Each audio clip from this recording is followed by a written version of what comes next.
Good evening, family. This is Babank, and I am doing a presentation on the logic of gun control, a Kemites view of the logic of gun control.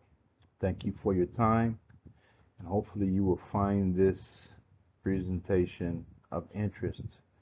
Like, share, and subscribe, and comment below. All right, we'll get started here.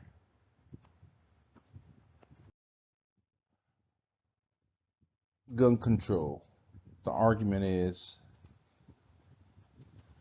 uh, we have to first identify the argument and its elements. We'll examine the Second Amendment and elements thereof, and the need for new laws. We'll do a logical analysis, and then we'll come to some conclusion. And I like this picture. It shows our untreated addiction, mainlining the weapons, which I have my druthers, but I'm on the fence. But I'll make my position known by the end of this presentation. You'll know my views. Okay, the elements. Gun control refers to any legal measure intended to prevent or restrict the possession or use of guns, particularly firearms.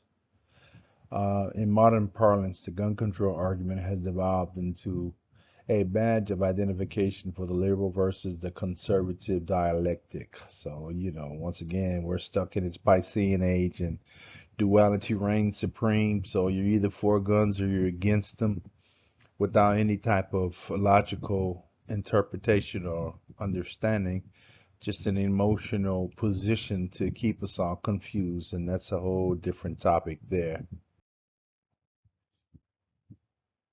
Continuing on, this politicization of the discussion promotes emotional thinking, which prevents correct analysis of the topic.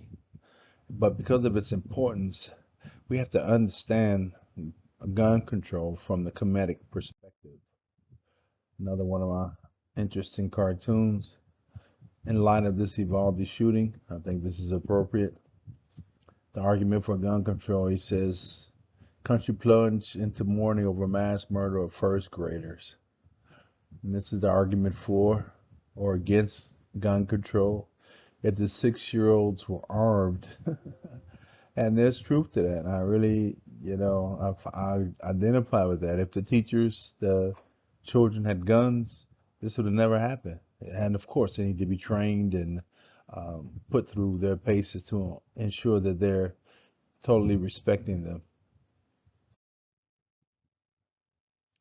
Um, the supreme law of the land is the Constitution, and the benchmark case which really establishes the Supreme Court is Marbury versus Madison, which came out in 1803.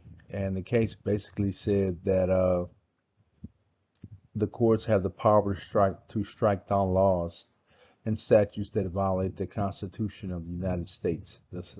Never forget, the Constitution is the supreme law of the land. It trumps everything else in this country. In fact, I asked a police officer one time, and she stopped me for speeding. I said, "Do you know what the supreme law of the land is?" She said, "No, what?" I'm like, "Okay, you are enforcing the law and you do not even know the law. How can you enforce it?" But that's where we are. And what it said, the most important phrase is what I learned is that laws repugnant to the Constitution are void on their face.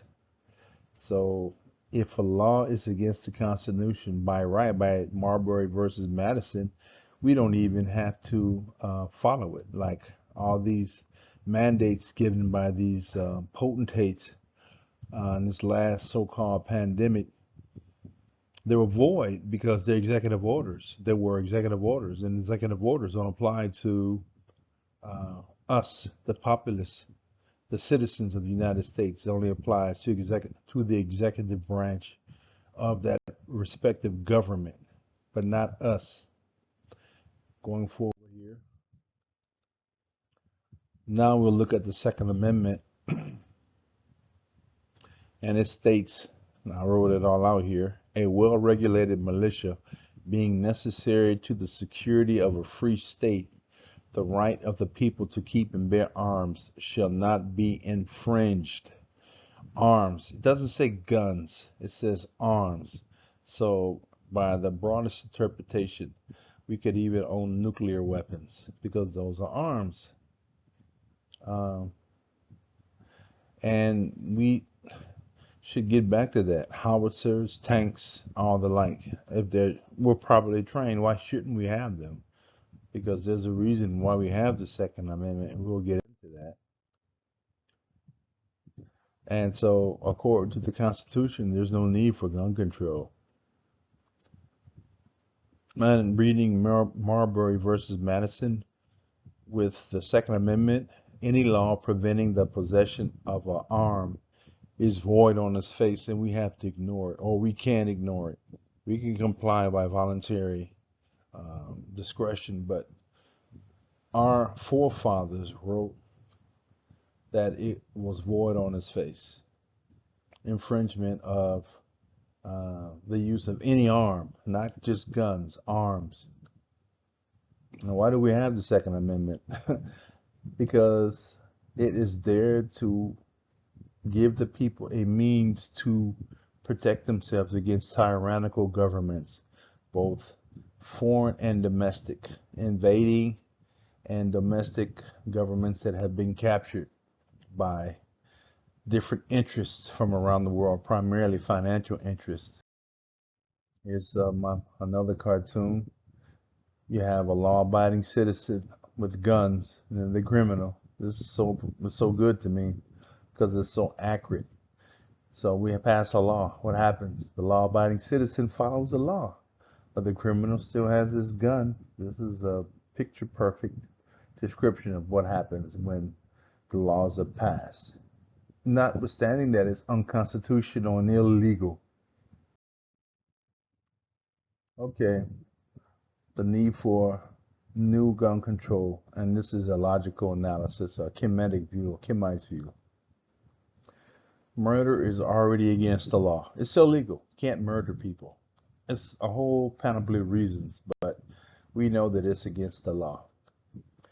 People who murder and maim do not obey laws, correct? I mean, that's basic, right? If you murder somebody, you're not obeying the law. So, if we pass another law to prohibit murder, it's pointless. These people who murder aren't obeying the law anyway. So a law will do nothing. And so with guns, it's the same thing as shown in the picture. Uh, Passing a law to prevent guns or arms, I like that term better. The ownership of arms will only apply to people who already obey the laws, not those who ignore the laws. Kemites view the need for new gun control, a logical analysis. The analysis by gun control limits or gun control or limits, which is what the control is limits, proceeds as such. We need to violate the Constitution and pass new laws to prevent murder by people who already disobey current laws. Ridiculous. This type of analysis is akin to saying that somebody who uses a motor vehicle to murder people requires the banning of all motor vehicles. That's preposterous. And then in conclusion, we're going to say all gun control laws are unconstitutional. Passing new laws to prevent criminals or criminal behavior is pointless. Laws are already in place. So we just need to enforce the current laws, not pass new laws.